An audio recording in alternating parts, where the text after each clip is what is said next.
Lich Guard. They make brilliant bodyguards, and today we're going to talk about how you can get the most out of your Lich Guard. That's coming right up.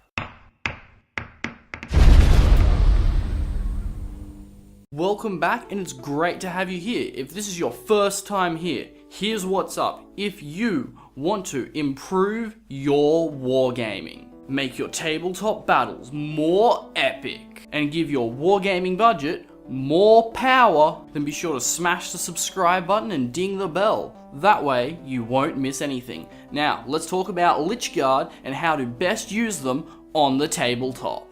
So, starting with the profile of the Lich Guard, they've got a 5-inch move so they can stay up with their Overlord Masters. They get 3 up to hit in both range and close combat. They're Strength 5 and Toughness 5, so they're reasonably strong, reasonably durable, which makes them great for close combat. And then they get 2 wounds each, 2 attacks, Leadership 10 like all of your Necrons, and they also have a 3+ armor save, which is pretty reasonable. Yeah.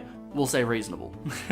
Now, the Lich Guard get reanimation protocols like all of the other Necrons that are in squads. The Lich Guard also get Guardian protocols, which is a really cool rule which we will talk about in a bit. But basically, this rule allows the Lich Guard to suffer wounds that would normally go to characters that are within 3 inches of them on a 2+, which is a very, very useful rule if deployed in the right way. And the Lich Guard, being close combat units, don't have any guns, but they do have the option of choosing between a Dispersion Shield and a Hyperphase Sword, or they could take the War Scythe, and depending on how you want to use them will depend on what you want to take. They are both great options.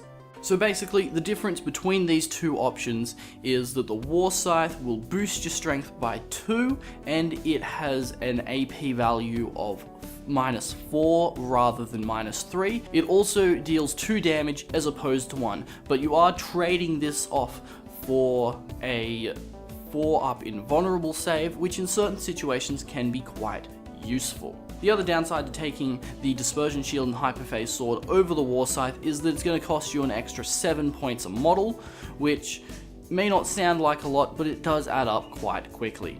Okay, so basically there are 2 ways that you can use your Lich Guard to get the most out of them. So the first way that you can take your Lich Guard is with the Dispersion Shield and the Hyperphase Sword, which makes them very, very durable given that they've got that 4+ invulnerable save. You are sacrificing a bit of punch in this scenario, but it does greatly increase their chances of survival, just because they're not going to have every weapon and its mum stripping their armor save off them.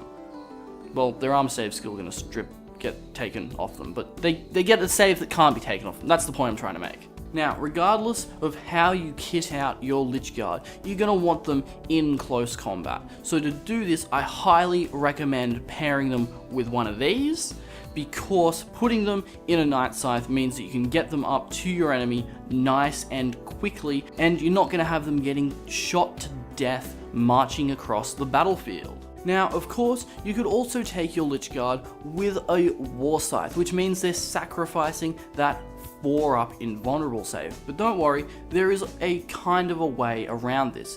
If you couple your Lich Guard with things like Enrakir or just an Overlord, or any other character that has a phase shifter giving them an invulnerable save, you can, in a way, effectively piggyback off of that invulnerable save. Now, this isn't going to work as well against opponents that know you, but in a tournament type environment where your opponent is not familiar with exactly how you do things, there is a much higher chance that you will get away with this tactic.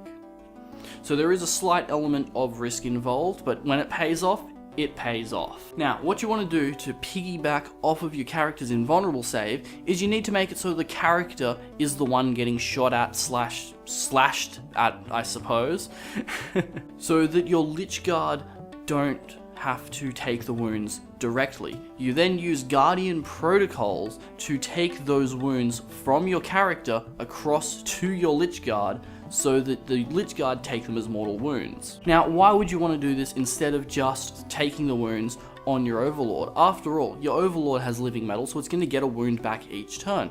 Well, for starters, the Lich Guard are going to have a lot more wounds amongst them. In addition to that, it's not only possible, but if you take a unit of 10 of these guys, it is likely that you will get more than 1 wound back per turn due to reanimation protocols. Because if you've taken 5 or 6 casualties in your Lich Guard squad, when you roll your reanimation, you're likely to get 1 or 2 of them back, giving you between 2 and 4 wounds back as opposed to the Overlord's 1.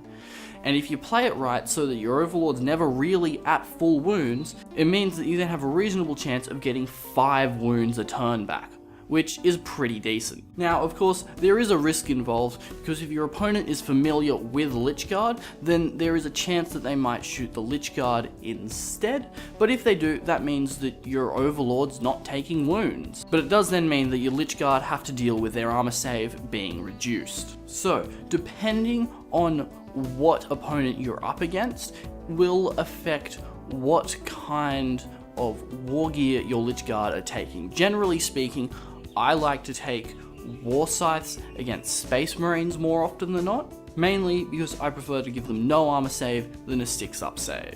The other reason I like to take War Scythes against Space Marines over the Hyperphase Sword and Dispersion Shield is because your Space Marine weaponry, generally speaking, the stuff for taking down infantry and heavy infantry doesn't have that great an AP value, which means your armor save isn't as at risk, and you won't get as much benefit out of the Dispersion Shield, so having the extra AP and extra strength is very, very useful. However, against stuff that seems to love taking down my armor saves, namely Eldar, the Dispersion Shields are incredibly useful things. So if you find that your Lich Guard are having their save negated more often than you would like, and having your character out in front of them isn't helping, then is the time that you really want to be taking the Dispersion Shields. Again, it boils back to knowing your opponent and being able to predict the sort of stuff they're going to take. So, to recap with the Lich Guard, generally speaking, I would recommend taking a War Scythe and dropping them in to your enemy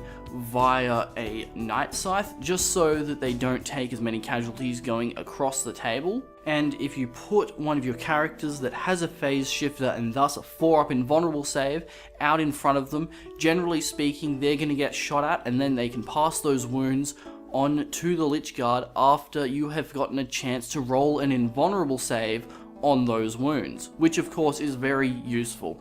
If you're playing a couple of games and you find that this isn't working, then it may be a good idea to take the Dispersion Shield at that point, but generally speaking, for the price, I don't think it's quite worth it in most cases. Mainly because you are losing that 2+ strength and that extra armor penetration value, as well as you're only doing half as much damage per successful attack. So guys, that is some of the tactics that I use with my Lich Guard, and it's been working pretty well so far. So guys, if you like this video, please give it a thumbs up so we know that you like it, so we can keep making stuff that you like. And if you use your Lich Guard in a way that is different to this, please chuck it in the comment section below. I'd love to hear about it. And as always, if you want to improve your wargaming, make your tabletop battles more epic, and give your wargaming budget more power, then be sure to smash the crosshair and ding the bell. You'll subscribe and I'll be able to share with you more battle reports, terrain tutorials, and strategies to make your wargaming experience more epic. And I'll see you next time.